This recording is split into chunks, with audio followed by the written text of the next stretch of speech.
नमस्कार दोस्तों, musical channel में आपका स्वागत है। मैं प्रिंस कुमार आज आपसे बात करूंगा एंकर कंपनी की तरफ से आने वाले एक्सटेंशन बोर्ड के बारे में। तो आज हम इस वीडियो में डिस्कस करेंगे किस तरह का एक्सटेंशन बोर्ड हमें देखने को मिलता है, किस तरह की प्राइसिंग है, वायर लेंथ क्या देखने को मिलती है और इसके अंदर हमें सेफ्टी के लिए क्या फीचर दिए गए हैं।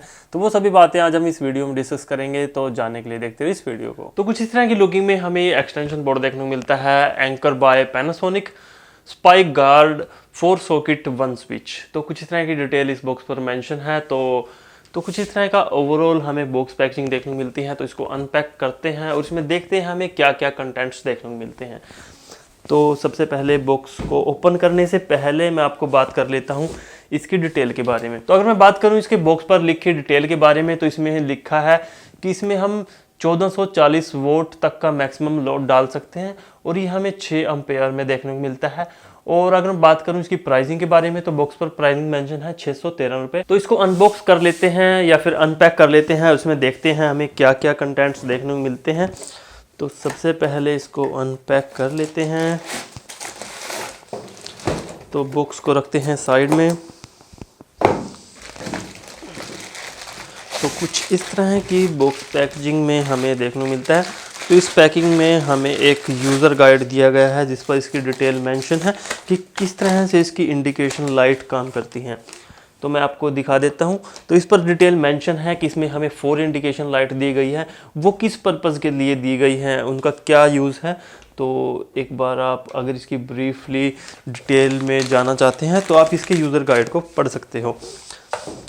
तो बात कर लेते हैं एक्सटेंशन बोर्ड की। कुछ इस तरह की लुकिंग में हमें ये एक्सटेंशन बोर्ड देखने को मिलता है। तो इसमें हमें 4 इंडिकेशन लाइट दी गई है, एक बटन दिया गया है, एक फ्यूज ऑप्शन दिया गया है और 4 सॉकेट हैं और एक स्विच है इसमें। तो अगर मैं बात करूं इसकी इंडिकेशन लाइट के बारे में, तो ये है RFI indication light, EMI filter और नीचे की ओर फ्यूज वाला जो ऑप्शन दिया गया है। जब इसमें फ्यूज ब्रेक हो जाएगा ओवरलोड से या किसी भी कारण से, तो ये लाइट जग जाएगी। और यहाँ पर हमें एक फ्यूज का ऑप्शन दिया गया है जिसमें हम फ्यूज रिप्लेस कर सकते हैं अगर ये किसी भी कंडीशन से ख़राब होता है। और नीचे की ओर हमें एक बटन दिया गया है जिसको हम ऑन ऑफ करने के लिए यूज़ में ला सकते हैं। तो ओवरऑल कुछ इस तरह की लुकिंग हमें इस एक्सटेंशन बोर्ड की देखने को मिलती है। अगर मैं चलूँ इसके बैक साइड में, तो बैक साइड में इसको हैंग करने के लिए ऑप्शन दिया गया है कि हम दीवार पर कील वगैरह लगाकर इसको हैंग कर सकते हैं। तो कुछ इस तरह का ऑप्शन हमें देखने को मिलता है। तो लाइट वेट है, ज़्यादा हैवी नहीं है। और अगर मैं बात करूं इसकी वायर क्वालिटी के बारे में, तो इसमें हमें कुछ इस तरह की काफ़ी अच्छी मोटे डाई में वायर देखने को मिलती है जिसकी लेंथ है अप्रोक्स 1.5 मीटर। और कुछ इस तरह का हमें 3 पिन स्विच दिया गया है जिसको हम पावर सप्लाई में कनेक्ट कर सकते हैं। तो एक बार मैं आपको इसको पावर सप्लाई में कनेक्ट करके भी दिखा देता हूं कि किस तरह की इसकी लाइट जगेगी, इसमें क्या ऑप्शन हमें देखने को मिलते हैं। तो मैंने इसको कनेक्ट कर दिया है पावर सप्लाई में और मैं बटन की मदद से इसको ऑन कर देता हूं। तो ऑन करने पर ये लाइट जग गई है। तो नॉर्मल जो कंडीशन में लाइट जगनी चाहिए वो 3rd लाइट और 1st लाइट। तो हमारे घर पे कोई भी अर्थिंग नहीं है इसलिए यह लाइट नहीं जगी। अगर आपके घर में अर्थिंग का ऑप्शन है तो ये लाइट और 3rd लाइट इसमें जगेगी। और किसी भी कंडीशन से अगर आप इस पर हैवी लोड डालते हैं या फिर पीछे से ही पावर ख़राब आती है किसी कारण से, तो ये फ्यूज ब्रेक हो जाएगा और यहाँ पर ये लाइट जग जाएगी।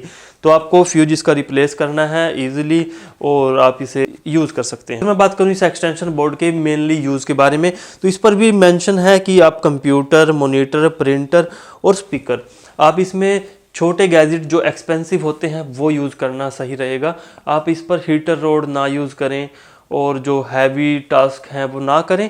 इस पर आप जैसे कि कंप्यूटर, लैपटॉप या फिर चार्जर वगैरह, प्रिंटर, आप इस पर जो एक्सपेंसिव प्रोडक्ट हैं वो यूज़ करें तो काफ़ी अच्छा रहेगा। क्योंकि आपके एक्सपेंसिव प्रोडक्ट हैं, अगर किसी भी कारण से पावर सप्लाई ख़राब आती है तो आपके प्रोडक्ट जो आप उस पर यूज़ कर रहे हैं, गैजेट यूज़ कर रहे हैं, वो ख़राब नहीं होंगे। तो उसके लिए काफ़ी अच्छा एक्सटेंशन बोर्ड मैं आपको रेकमेंड करूंगा। तो अब हम बात कर लेते हैं इस एक्सटेंशन बोर्ड की प्राइसिंग के बारे में। तो मैंने इसे बाय किया है 350 रुपये में। और अगर मैं बात करूं इसकी प्राइसिंग की, तो ओवरऑल प्राइसिंग ठीक है। बाकी मैं आपको नेक्स्ट वीडियो में लेके आऊँगा। पोर्ट्रॉनिक्स कंपनी का एक एक्सटेंशन बोर्ड है, तो दोनों में कंपैरिजन करेंगे किस तरह का दोनों में डिफरेंस देखने को मिलता है प्राइसिंग का और बिल्ड क्वालिटी का। तो अब हम इसके बारे में बात कर लेते हैं। तो इसके अंदर हमें फ्यूज़ का ऑप्शन दिया गया है।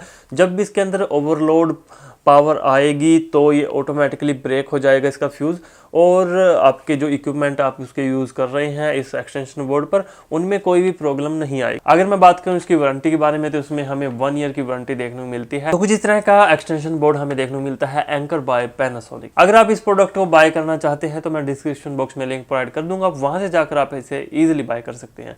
अगर ये वीडियो आपको अच्छी और फायदेमंद लगी है, हमारे चैनल दी म्यूजिकल हैकर को सब्सक्राइब कर लीजिए कुछ इस तरह की इंटरेस्टिंग वीडियो देखने के लिए।